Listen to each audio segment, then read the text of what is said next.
राजगढ़ विद्यालय में mock drill का आयोजन, छात्रों को आपदा से निपटने का दिया प्रशिक्षण। देश में व्यापक तनावपूर्ण माहौल और संभावित आपातकालीन परिस्थितियों को देखते हुए राजकीय वरिष्ठ माध्यमिक विद्यालय राजगढ़ में मॉक ड्रिल का आयोजन किया गया। इस अभ्यास का उद्देश्य विद्यार्थियों को आपदा के समय अनुशासित और सुरक्षित ढंग से व्यवहार करने के लिए प्रशिक्षित करना था। प्रातःकालीन सभा के दौरान विद्यालय की प्रधानाचार्य श्रीमती शोभा यादव के निर्देशन में जीव विज्ञान प्रवक्ता एवं भारत स्काउट एंड गाइड की प्रशिक्षिका श्रीमती सीमा यादव ने इस मॉक ड्रिल का संचालन किया। उन्होंने छात्रों को जरूरी निर्देश दिए, उन्हें अभ्यास कराया और आपदा के समय किए जाने वाले उपायों को विस्तार से समझाया।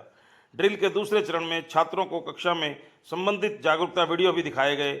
इसके माध्यम से बच्चों को वास्तविक स्थितियों से अवगत कराया गया और उन्हें सतर्क रहने की सलाह भी दी गई।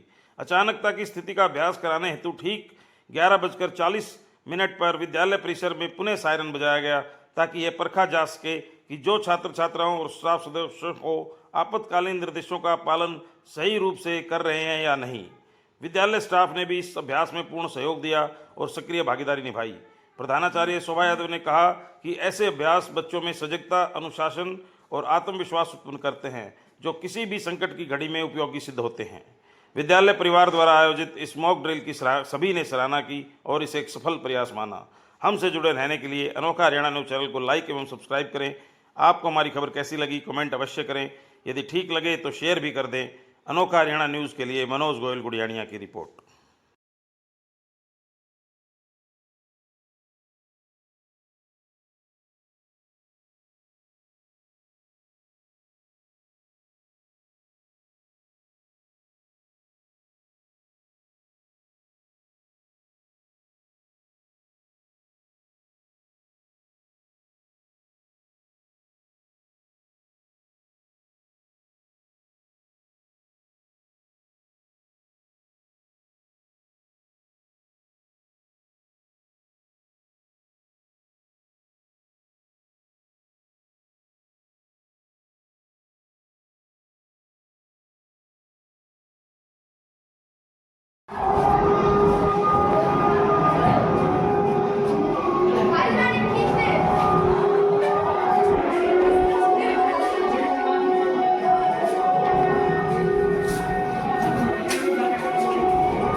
लेकिन दीवार से चिपक कर, अगर आप कमरे में हैं, आप कमरा नहीं छोड़ सकते हैं, आप दीवार हैं तो आप दीवार से सट के खड़े रहेंगे। क्यों? जब दीवार गिरती है, जड़ से गिरे तो अलग बात है, लेकिन यहाँ से गिरेगी तो ये एंगल बनाती है, आपका बचाव संभव है। और ये पोजीशन नहीं, बम के धमाके से कान बंद करके ये पोजीशन, ठीक है? ठीक है। आज स्कूल में सायरन बजेगा, कब बजेगा किसी को नहीं मालूम, किसी को नहीं मालूम कब बजेगा सायरन।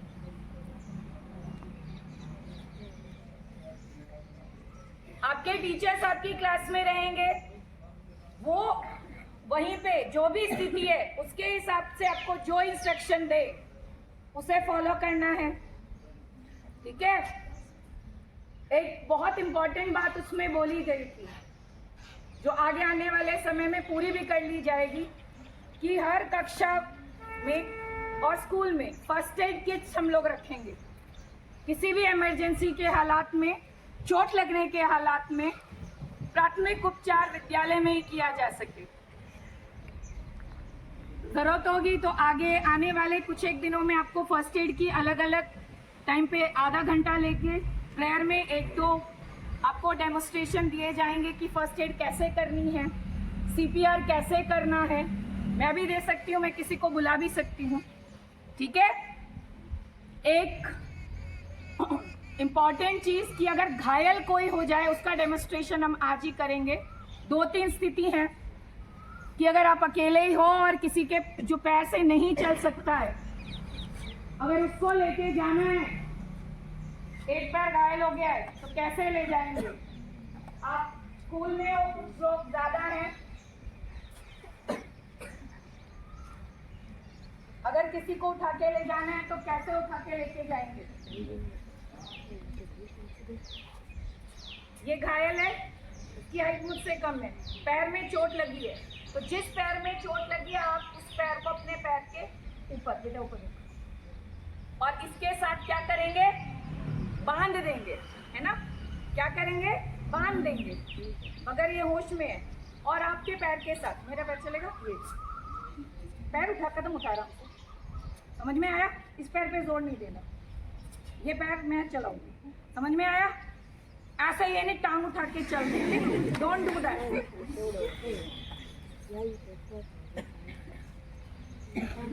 प्रियंका मैडम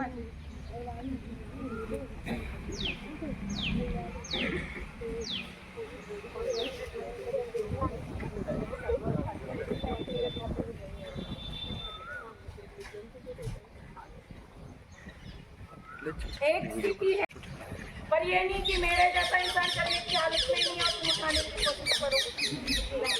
इंसान आप उठा सकते हो, इतना होना चाहिए। तो इसको कैसे उठाया जाए, है ना? कैसे ऐसा किया जाए? देखो इसका कहाँ लूंगी मैं? ये टांगों के नीचे से और ये स्थिति से बने रहो, क्लैपिंग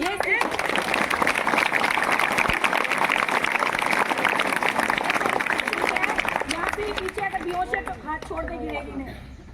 ये बेहोश है तो ये पीछे नहीं जाएगी, हम कंधों पे ज्यादा बोझ उठा सकते हैं, ऐसे बजाय, है ना? तरीका क्या है? ये हाथ यहाँ से निकाला, इस हाथ से ये पकड़ा, ये हाथ अभी भी फ्री है, ठीक है? और ऐसे करके हम जो भी हमारा घायल है उसको जहाँ पे भी हमें पहुँचाना है हम उसको